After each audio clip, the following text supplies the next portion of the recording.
हाल ही में जापान के आओमोरी शहर में इतनी ज्यादा बर्फ पड़ी कि बर्फ की गहराई 167 सेंटीमीटर तक पहुंच गई, जिसने पिछले 81 साल के रिकॉर्ड को तोड़ दिया। यानी इतनी ज्यादा बर्फ 1945 में ही पड़ी थी।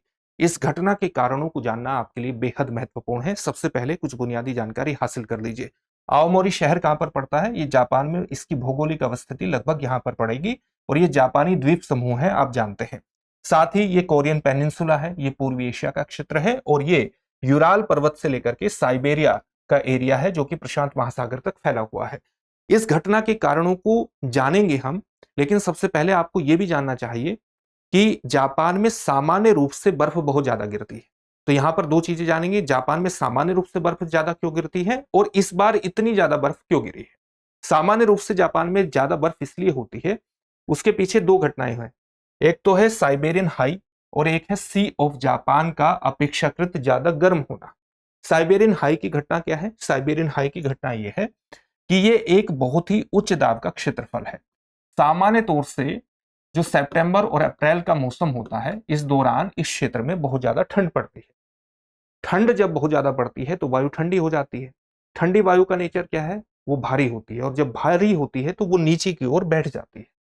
आप ये भी जानते हैं कि जब वायु गर्म होती है तो वो हल्की हो जाती है और ऊपर की तरफ चढ़ना शुरू कर देती है। उसका स्थान ठंडे क्षेत्र की वायु लेती है, यानी उच्च दाब से निम्न दाब की तरफ हवाएं चलती हैं। तो यहां पर उच्च दाब का क्षेत्र निर्मित हो जाता है अत्यधिक, और इससे हवाएं इस प्रकार से गमन करती हैं। यही हवाएं भारत की तरफ भी आती हैं और सर्दियों में भारत में इससे बहुत ज्यादा वर्षा होती है। हिमालय के टकराव के कारण उसका प्रभाव थोड़ा सीमित हो जाता है, जो भारत को अत्यधिक सर्दी से बचाता है। अब इस साइबेरियन हाई से ही हवाएं पूरब की दिशा में इस प्रकार से चलती हैं। यहां पर सी ऑफ जापान है। सी ऑफ जापान अधिक उष्ण क्यों है इसके ऊपर की वायु की अपेक्षा? उसका कारण है एक करंट, एक समुद्री धारा जिसको हम तुशुशिमा करंट के नाम से जानते हैं। ये एक ट्रॉपिकल करंट है, ट्रॉपिकल समुद्री धारा है, ट्रॉपिकल एरिया की तरफ से आती है और इसलिए गर्म होती है। इस प्रकार से ये सी ऑफ जापान में प्रवेश करती है और इसके प्रवेश करने के कारण ही सी ऑफ जापान का जो टेम्परेचर है वो ज्यादा उष्ण है, ज्यादा गर्म है। ज्यादा गर्म है तो इसका सीधा सा मतलब है कि वाष्पीकरण की क्रिया ज्यादा होती है, और जब वाष्पीकरण की क्रिया ज्यादा होती है तो नमी हवा में ज्यादा मौजूद रहती है। तो ये जो साइबेरियन हाई की हवाएं, ठंडी हवाएं इस प्रकार से आ रही हैं, ये इस नमी को सोख लेती है, एक तरह से उसके लिए स्पंज की तरह काम करती है ये साइबेरियन हाइस की तरफ से आने वाली हवाएं। साथ ही सी ऑफ जापान का जो क्षेत्रफल है वो उत्तर अमेरिका में स्थित जो ग्रेट लेक्स हैं उससे लगभग 4 गुना अधिक है। यानी ये एक बहुत बड़ा क्षेत्रफल है। जब इतने बड़े क्षेत्रफल की ओर की तरफ से, के ऊपर से हवाएं गुजरेंगी तो वो बहुत अधिक मात्रा में नमी को ग्रहण कर लेंगी, नमी से संतृप्त हो जाएंगी। ये जो पश्चिमी जापान का क्षेत्रफल है, यहाँ पर जो पश्चिमी जापान है, यहाँ पर्वत श्रृंखलाएं पड़ती हैं। जब ये हवाएं पर्वत श्रृंखलाओं से टकराती हैं, टकराने पर ओरोग्राफिक लिफ्टिंग होती है। इस जब हवाएं ऊपर उठती है पर्वत श्रृंखला से टकरा करके, उसको कहते हैं ओरोग्राफिक लिफ्टिंग। तो हवाएं जब टकरा करके ऊपर उठती हैं तो ठंडे वातावरण के संपर्क में आती हैं, जिससे क्या होता है, बहुत ज्यादा बर्फ जो बादल हैं वो बनते हैं, नमी वो ग्रहण किए होते हैं। तो हवा पहले से ठंडी है तो बहुत ज्यादा मात्रा में हिमपात होता है, बहुत ज्यादा। ये सामान्य कारण है कि जापान में बहुत ज्यादा हिमपात होता है।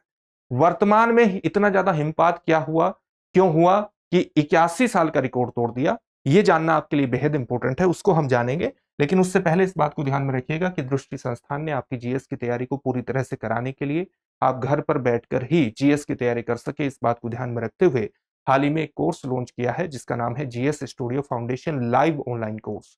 ये मात्र 24,999 में आपकी जीएस की तैयारी को मात्र 14 महीने में पूरा करा देगा।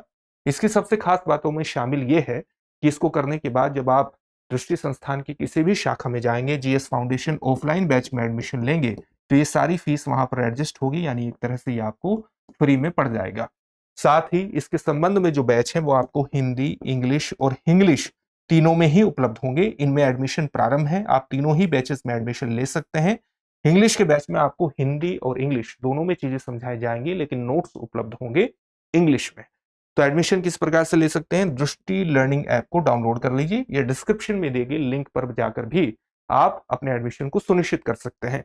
साथ ही इस फीस पर भी आप मैक्सिमम डिस्काउंट प्राप्त कर सकते हैं। इस कोर्स से जुड़ने के दौरान अगर आप मनीष कोड का इस्तेमाल करते हैं तो मनीष कोड का इस्तेमाल करने पर आपको इसमें भी डिस्काउंट प्राप्त हो जाएगा। इस बात को ध्यान में रखिएगा किसी भी प्रकार का डाउट होगा तो 87501 पर कॉल कर लीजिएगा।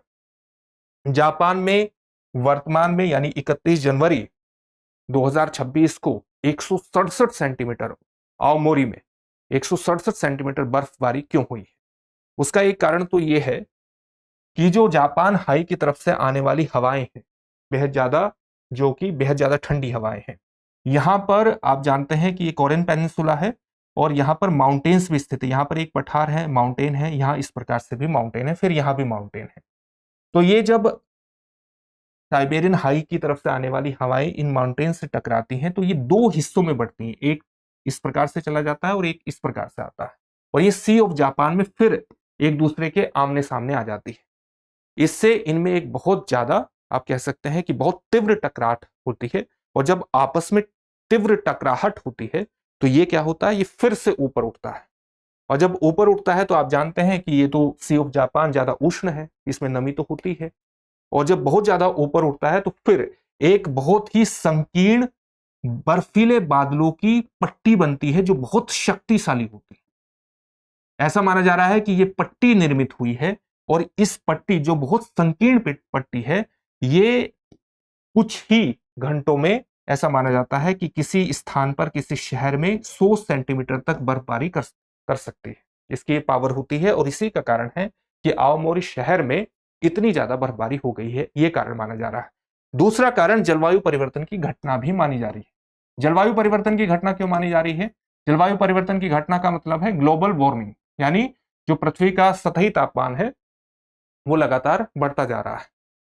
जो सी ऑफ जापान है, इसके गर्म होने की दर जो है वो दूसरे स्थानों से दोगुनी है, और जब दोगुनी है तो ये और ज्यादा गर्म हो रहा है, और ज्यादा गर्म हो रहा है तो वाष्पीकरण की जो दर है वो और ज्यादा बढ़ रही है, और जब वो बढ़ रही है तो यहां पर जो ये हवाएं आ रही हैं ये और ज्यादा नमी को ग्रहण कर रही है, और जब और ज्यादा नमी को ग्रहण कर रही है तो उससे और ज्यादा बर्फ गिर रही है।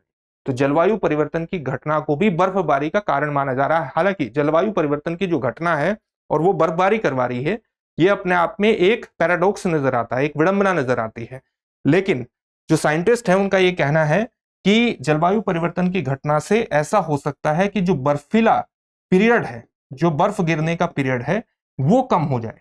यानी बर्फ गिरने का जो पीरियड है उसमें पहले मान लिया 4 महीने तक गिरती थी, वो 1 या 2 महीने हो जाए, लेकिन 1-2 महीने में जो बर्फ गिरेगी वो बहुत तीव्रता के साथ गिरेगी, और आओमोरी की जो घटना है वो इसी चीज को प्रदर्शित कर रही है। तो ये इसके कारण रहे हैं। अब इससे जुड़े हुए एक प्रश्न को देख लेते हैं। प्रश्न क्या है? प्रश्न है, सी ऑफ जापान को गर्म रखने वाली प्रमुख समुद्री धारा कौन सी है? आपके सामने ऑप्शंस हैं, Kuroshio current, Tsushima current, gulf stream, या उपरोक्त में से कोई नहीं।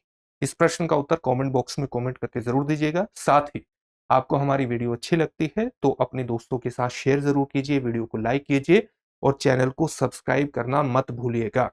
आपका सब्सक्रिप्शन आपके लिए छोटी सी चीज हो सकती है, हमारे लिए बहुत बड़ी प्रेरणा का स्रोत होता है। फिर से एक नए सेशन में आपसे मुलाकात होगी। धन्यवाद।